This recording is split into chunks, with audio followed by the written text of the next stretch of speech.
राज्य होतं, भिल्लांचं राज्य होतं आणि त्या भिल्लांच्या कुळाला शबर असं नाव होतं आणि त्या शबरांच्या पोटी मुलगी जन्माला आली म्हणून तिचं नाव शबरी ठेवण्यात आलं। आणि महाराज, प्रत्येक कुळाचा कुळाचार असतो। त्या भिल्ल कुळामध्ये माझी शबरी माता जन्माला आली।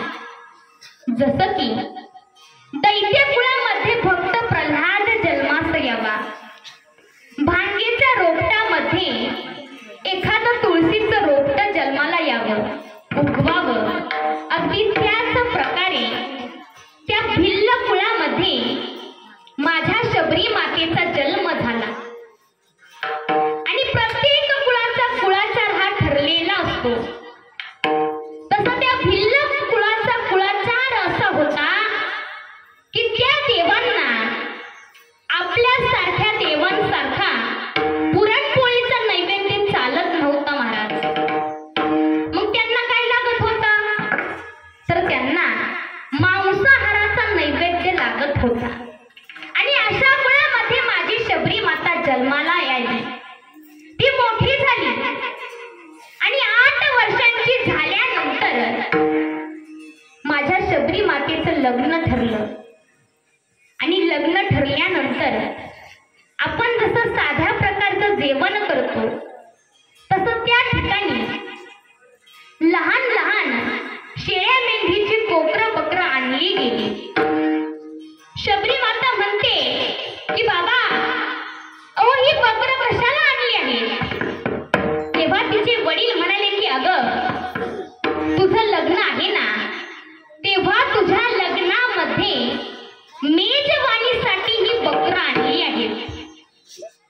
आणि हे जेव्हा त्या शबरी मातेनं ऐकलं, अहो महाराज, ही 8 वर्षांची होती, तिच्या बाल मनाला खूप वाईट वाटलं। तिने विचार केला की अरे, माझ्या लग्नामध्ये जर या शेळ्या मेंढ्यांच्या कोकऱ्यांचा जर जीव जात असेल ना, तर मी लग्नच करणार नाही। हा विचार तिच्या मनात आला आणि ती 8 वर्षांची शबरी त्या रात्री घर सोडून पळून आली। पळून आल्यानंतर ती मातंग ऋषींच्या सानिध्यात गेली। मातंग ऋषींना गुरु मानलं आणि त्यांची सेवा करू लागली। दिवसामागून दिवस जात होते। माझी शबरी माता आता 14 वर्षांची झाली होती। ऐकताय ना? आणि त्या वेळेला मातंग ऋषी माझ्या शबरी मातेकडे गेले।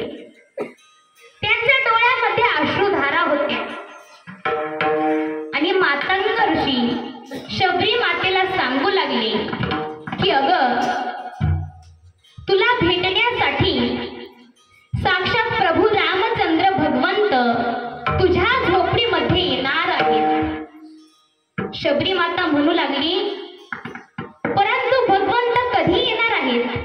त्यांचा तर अजून अवतार देखील झाला नाही। महाराज, त्या वेळेला शबरी माता 14 वर्षांची होती। मातंग ऋषींच्या डोळ्यात पाणी होतं आणि ते सांगत होते की बाळा, अगं तुला भेटण्यासाठी साक्षात प्रभू रामचंद्र भगवान येणार आहेत। शबरी माता म्हणते की गुरुवर्या, एवढं सांगणं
असायची.